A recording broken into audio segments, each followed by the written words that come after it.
Saudara-saudara, kita duduk di majelis yang mulia ini untuk memperingati Isra wal Mi'raj baginda Nabi besar Muhammad SAW.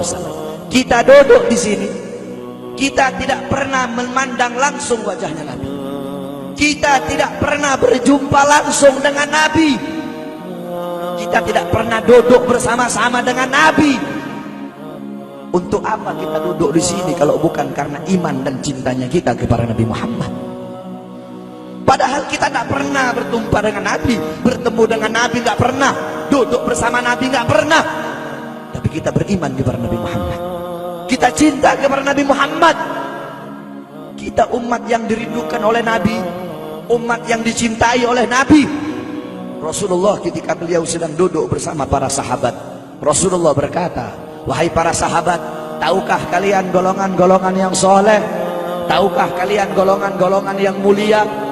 Sahabat berkata, "Apakah para malaikat ya Rasulullah?" Rasul berkata, "Bagaimana mungkin malaikat tidak mulia sedangkan mereka berada di sisi Allah? Ada lagi yang mulia. Apakah para nabi dan rasul? Bagaimana mungkin nabi dan rasul tidak mulia sedangkan Allah menurunkan wahyu untuk mereka? Ada lagi yang mulia. Apakah kami ya Rasulullah? Bagaimana mungkin kalian para sahabatku tidak mulia sedangkan aku berada di tengah-tengah kalian? Ada lagi yang mulia." Kata sahabat, "Allah dan engkau yang lebih tahu ya Rasul." Rasulullah menundukkan kepala, Nabi Muhammad menundukkan kepala.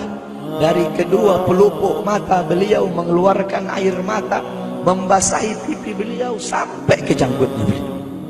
Beliau menundukkan kepala sambil menangis dan beliau berkata, "Golongan yang mulia ini, golongan yang soleh ini, mereka golongan-golongan yang adanya nanti di akhir zaman. Mereka tidak pernah duduk bersamaku, mereka tidak pernah memandang wajahku, mereka tidak pernah mendengar langsung kata-kataku, akan tetapi mereka beriman kepadaku," kata Rasul. "Mereka umat yang aku rindukan, mereka umat yang aku cintai.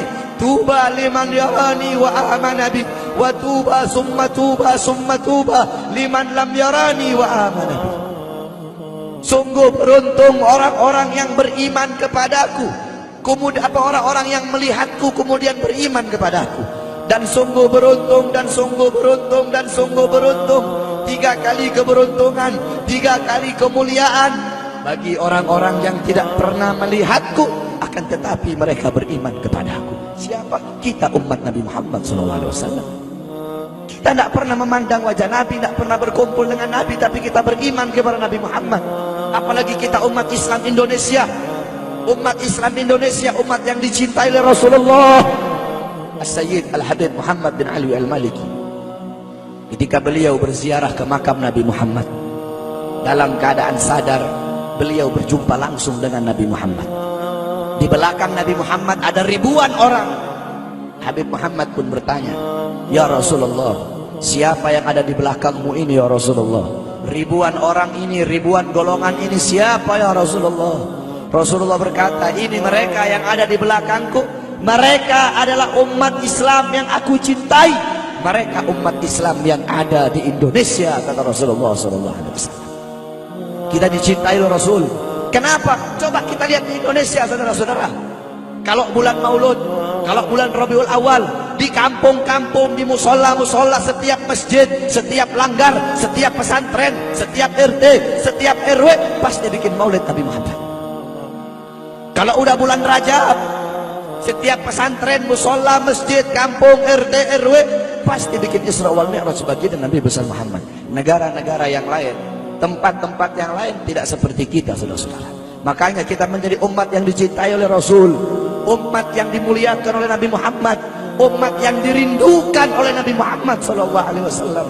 Allah berkata dalam Al-Quran, "Laqad ja'akum rasulun min anfusikum azizun alaihi ma'anittum harisun alaikum bil mu'minina raufur rahim." Hei sekalian umat manusia, yang kaya, yang muda, yang tua, yang muda, yang kaya, yang miskin, mulai pejabat sampai rakyat, ulama sampai umat.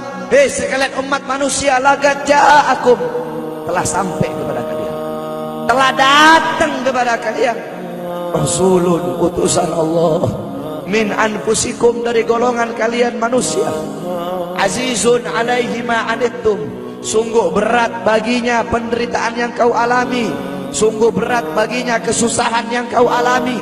Sebelum kalian susah, dia lebih dahulu susah. Sebelum kalian menderita, dia lebih dahulu menderita. Sebelum kalian menangis, dia lebih dahulu menangis. Sebelum kalian berdarah, dia lebih dahulu berdarah. Azizun alaihi ma antum, harisun alaikum, dia menjaga kalian, menjaga akidah kalian, keyakinan kalian, tauhid kalian, syariat kalian, salat kalian, agar kalian tidak menyimpang, agar kalian tidak tersesat, agar kalian tetap berada di jalannya Allah.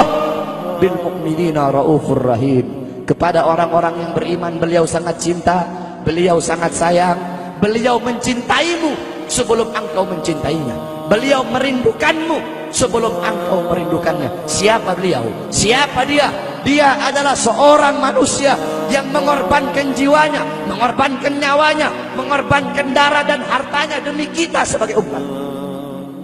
Beliau kepanasan, kedinginan, 3 hari 3 malam makan, mengganjal perutnya dengan sebongkah batu.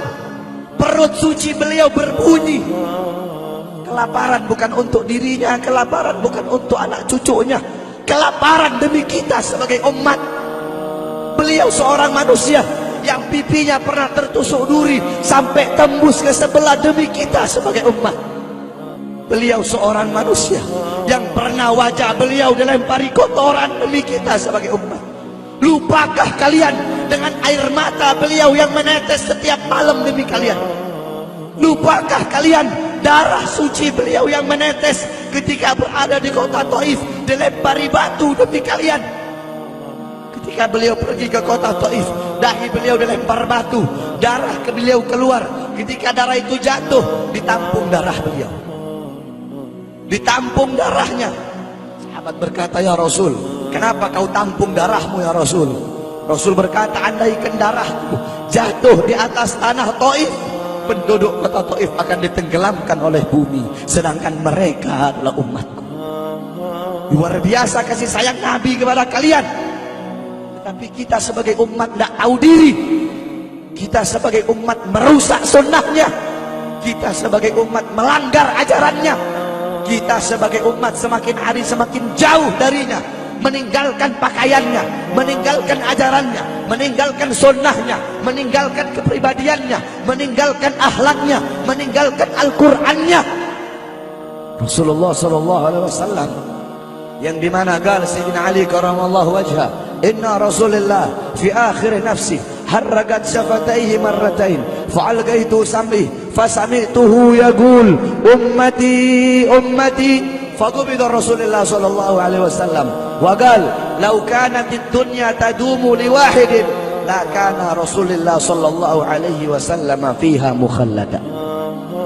Dari Sayyidina Ali karamallahu wajhah, ketika akhir-akhir detik-detik kematiannya Rasulullah, beliau mendengar, beliau melihat dari bibir Rasulullah bergerak dengan 2 kali gerakan. Beliau mendekatkan telinganya, mendekatkan pendengarannya, dan beliau mendengar Rasulullah berkata, ummati ummati, faqubida Rasul, meninggal Rasulullah SAW. Ketika nyawa Rasulullah akan dicabut, Rasulullah berkata kepada Jibril, wahai Jibril, aku belum puas meninggalkan umat. Aku tidak mau meninggalkan mereka dalam keadaan belum diberi jaminan oleh Allah. Wahai Jibril, sampaikan kepada Allah, aku tidak minta jaminan untuk diriku, aku tidak minta jaminan untuk keluargaku, aku minta jaminan untuk umatku. Wahai Jibril, sampaikan kepada Allah. Jibril pun pergi kepada Allah. Jibril pun berkata, ya Allah, kekasihmu Muhammad meminta jaminan untuk umatnya. Allah bilang, wahai Jibril, katakan kepada Muhammad, aku tidak akan menghinakan umat Muhammad. Basyirhu fa innahu awwalu nasin kharijum minal ardi idza bu'isu. Kemudian beliau ditarik lagi nyawa beliau. Beliau berkata, Ya Khalil Israel, wahai kekasihku Israel, apakah seperti ini rasa sakit ketika dicabut nyawa? Israel berkata, iya ya Rasulullah, seperti inilah rasa sakit ketika dicabut nyawa ya Rasulullah. Ya Allah, biar aku menanggung sakratul maut seluruh umat. Ya Allah, mereka tidak akan kuat, mereka tidak akan sanggup. Aku nabi mereka, aku pemimpin mereka. Biar aku menanggung beban penderitaan sakratul maut mereka ya Allah. Biar aku menanggung sakratul maut umatku ya Allah. Di mana kita sebagai umat? Apa yang telah kita lakukan untuk Nabi Muhammad? Nabi berkorban untuk kita di saat detik-detik terakhir nafasnya, tidak memikirkan rasa sakitnya, tidak memikirkan pedihnya, tidak memikirkan beratnya. Beliau memikirkan nasib kita sebagai umat. Kelak di yaumil qiyamah, ketika para nabi dan para rasul berkata, nafsi nafsi, nafsi nafsi, diriku sendiri, jiwaku sendiri, aku urus urusanku sendiri, aku tidak bisa nolong kalian. Ketika para nabi dan rasul, mereka tidak bisa menolong kita. Rasulullah Muhammad ibni Abdullah, Nabi Muhammad bersujud kepada Allah, Nabi Muhammad bertekuk lutut, beliau bermohon kepada Allah. Beliau berkata, ya Allah, aku tidak minta pengampunan untuk diriku, wala Fatimah, wala Hamzah.